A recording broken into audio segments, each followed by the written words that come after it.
Disagreements can always lead to debates and arguments. But when people lose control of their rationality and let their emotions cross the boundaries of ethics and humanity, bloodthirsty demons will take over their souls, and tragedy will occur. In Memphis, Tennessee, at 10:15 p.m., the quiet night enveloped the small village on Leicester Street, with its sparsely scattered houses. A horrifying, inhumane crime like this had become a reality, and its severity lay not only in the number of victims, but also in the brutal and ruthless manner in which the perpetrator acted. He killed those who had no means of resistance, even children who had done nothing to harm him. At 7:10 a.m., a witness, a woman, called the police in utter horror to ask for help. "Someone's dead. There are so many dead people. Please come here. It's the Dotson house on Leicester Street." The information received prompted the police to immediately activate the highest alert level. The special investigation team, along with ambulances and doctors, quickly set out for the scene. The crime scene was a house located in a sparsely populated neighborhood with a large yard. Neighbors heard the woman's terrifying screams and began to gather around. The witness, Emma, sat collapsed outside in front of the house.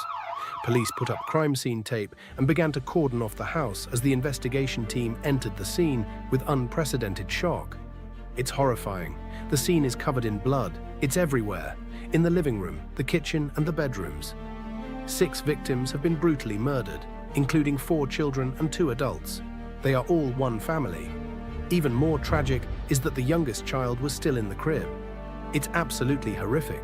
The husband was still dressed in work attire, indicating that he had just returned home when he encountered the perpetrator. The unfortunate man was stabbed 3 times in the living room, once in the liver and twice in the kidneys and intestines, resulting in death due to severe blood loss. About 40 meters away, outside the kitchen door, lay the body of the wife, followed by their eldest daughter, both with expressions of terror frozen on their faces. The eldest daughter had a single swift cut across her neck, with no sign of resistance. It is likely that the victim was attacked so suddenly that she had no time to react. The crime scene showed some signs of a struggle between the wife and the murderer. The items on the dining table had been knocked to the floor, and there was evidence of a strong blow to the victim's head, causing blood to stain a section of her blonde hair.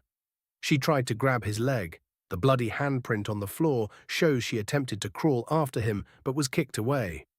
There were 2 more slashes on her hand, causing blood to drip onto the criminal's shoe prints. The remaining footprints indicate he headed towards the 2nd floor. She used her last strength to protect the children, but it was all in vain. The final room was the bedroom of the couple, and also the room with their youngest child, a newborn still in diapers in the crib.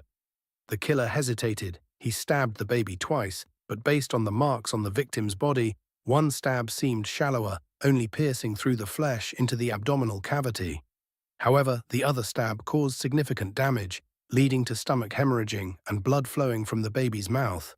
There were 2 survivors, one of the twin children and the youngest baby. The doctors immediately began first aid and rushed them into the ambulance, the sirens blaring as the vehicle sped down the road with faint hopes of survival.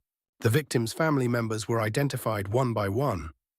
The husband was named David Dotson, 35 years old, his wife Lisa, 32 years old, their eldest daughter Lily, 9 years old, the twin boys Alex and John, 5 years old, and their 5-month-old baby Laura. It was a harmonious and happy family, with photos hanging throughout the rooms. The police began the process of collecting evidence, taking photographs of the crime scene and the remaining traces. The shoe print is a medium size, 7.5. The weapon used in the crime is suspected to be a hunting knife with a blade width of approximately 1.5 centimeters. The perpetrator is someone who is physically fit, has a close relationship with the victim's family, and is familiar with the layout of the house. The list of suspects is limited to family members and those who frequently visited their home. The cameras in the living room, outside the door, and on the staircase had all been damaged by a hard object, suspected to be the victim's family baseball bat, which was later found at the door, right next to the entrance. On the ceiling, there were several scratches where the cameras were installed, caused by a hard, round object striking them forcefully, which matches the marks on the baseball bat that was found. The door to the storage room and the bathrooms had not been touched, as the perpetrator knew there was no one inside. However, he had ransacked the husband's office. The safe had been opened with a key and its contents were empty. House documents and several work papers were scattered on the floor, and the drawers of the desk had all been opened and turned upside down. In the couple's bedroom, it was the same. He was searching for something important that was not money. This was definitely not a case of a robbery gone wrong, as the victim's rings, watches, necklaces, and earrings were all intact. If he had killed for money, there would be no reason for him to only take the money from the safe. Robbers don't operate that way. Moreover, he was someone who knew the family well, possibly a relative or a close friend, who frequently visited their home. He knew where the storage room was and didn't bother to touch it. He knew where the safe key was located, how many cameras were in the house and their positions, and even that the children were in the room. We need to find someone close to the victim's family who has a good physical build, wears a size 7.5 shoe, and may have had a grudge or dispute with the victims. The witness was a colleague of the husband, who first visited their home at the request of their boss at the company. Today was the day we needed to submit documents for an important project to a client. He had mentioned he would finish the edits last night, but when it came time to send the documents, we couldn't reach our colleague. So my boss assigned me to check on him. This project has been significant, and we've been working on it for 2 months. When I arrived, everything had collapsed. The front door was forced open, and I noticed a bloody shoe print outside. The camera at the entrance was smashed, so I went around to the window to look inside. I saw someone lying on the floor, surrounded by blood. The police began gathering information from the neighbors. The houses were spaced about 100 to 200 meters apart, with large yards in between. Since the incident occurred at night and the residential area was quiet, the neighbors believed they didn't hear any loud noises when the crime took place. However, one person reported waking up during the night and seeing a red SUV speeding past their house around 11:30 p.m. the previous night, heading straight toward the main road. The car was moving very fast. I couldn't see who was inside, but it was coming from that neighborhood and headed out to the main road. We've been neighbors for 9 years, and both of them were friendly and nice people. I don't think anyone would have a grudge against them. As for relatives, there was a woman who often came in and out of their house. I usually do gardening on weekends, so I've seen her a few times.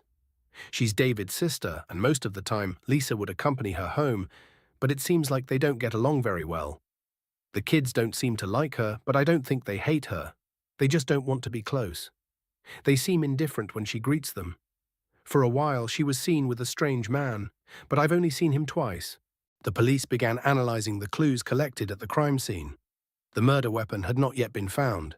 The shape of the weapon was sketched after the autopsy, suggesting it could be a dagger typically used by those who frequently go camping or hiking, with a hook on the blade. This type is quite rare, not commonly used, and could possibly be custom-made. The victims and their family had no history of outdoor activities, so it was unlikely for them to have such an item in their home. Therefore, it is possible that the weapon was prepared by the perpetrator beforehand and brought with them. The footprints could belong to a large-boned woman or a slightly smaller man. Based on the depth and faintness of the footprints, it appears that the shoes fit the perpetrator's feet snugly, with a fairly consistent stepping force. Based on information from the neighbors, 2 main suspects have been identified as those who frequently visited the victim's home during their time living there. One is Jessie Dotson, the sister of David Dotson, and the other is a man who accompanied her, whose identity is currently unknown.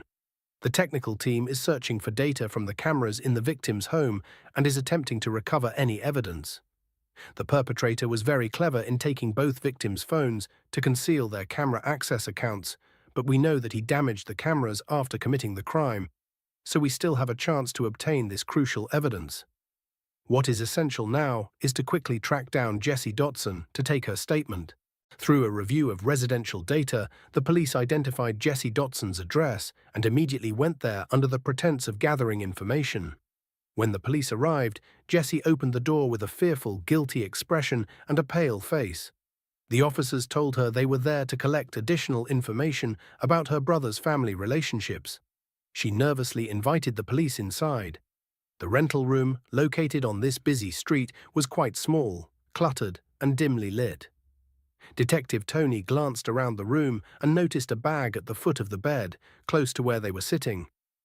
"Do you often visit your brother's house, Jessie?" No, occasionally.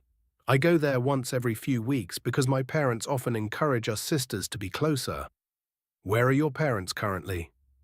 They're in Miami. They moved there a long time ago. It's just me and my brother's family left. As Tony began to question Jessie about her alibi, she grew increasingly flustered and stated that she had been home alone sleeping, so she had no alibi. She then erupted in anger, accusing the police of falsely accusing her of murder. Jessie started to lose her composure and demanded that the officers leave her house. However, in her heightened state of agitation, she grabbed a chair and swung it at Tony. The likelihood of her committing a crime was very high, so they restrained her.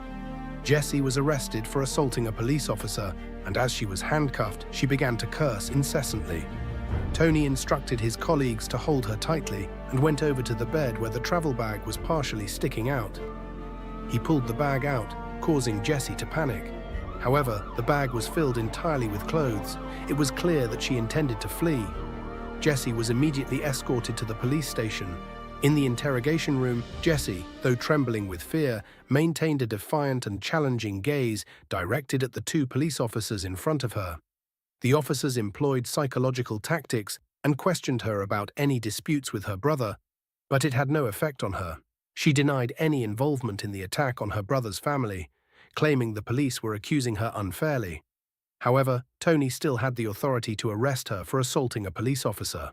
At the same time, the police uncovered information about Jessie's boyfriend from her personal social media profile, which included a photo of the two of them together at David's house. His name is Jason, and he also owns a red SUV. The police confirmed his address and went to the location, but the suspect was not home. According to the neighbors, he hadn't been back for 2 days. Just as the lead was about to go cold, the police found that he had used his credit card, and by checking the credit history, they determined that he was in the suburban area west of the city. The operation to apprehend Jason was launched.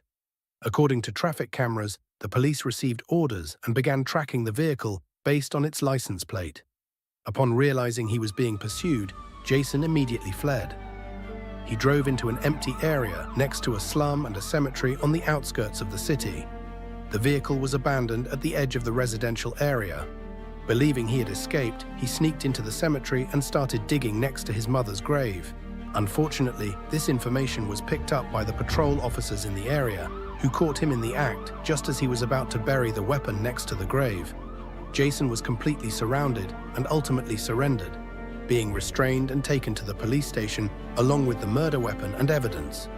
A knife still stained with blood and a set of clothes soaked in the victim's blood. I killed David's family. At first, it was just about money. I was struggling and needed to borrow some, but he insulted me, and in a fit of rage, I acted. Jason confessed to the murder as soon as he entered the interrogation room. However, his statements did not match what was found at the scene. His face showed clear signs of confusion and fear when Tony spoke about the children who were killed. He was not the killer. At this moment, the police received word that the forensic team had found DNA under Lisa's nails, matching that of the husband's sister, Jessie. She was immediately brought in for a second round of questioning. She admitted that she had gone to her brother's house that afternoon and had an argument with her sister-in-law, resulting in a scuffle where Lisa had scratched her, which explained the DNA found. But at that moment, the police received news that one of the two children had been rescued. Alex and Laura were found still alive. Do you know that? But unfortunately, Laura died on the way to the hospital, but Alex has survived the critical phase. The boy still remembers everything that happened.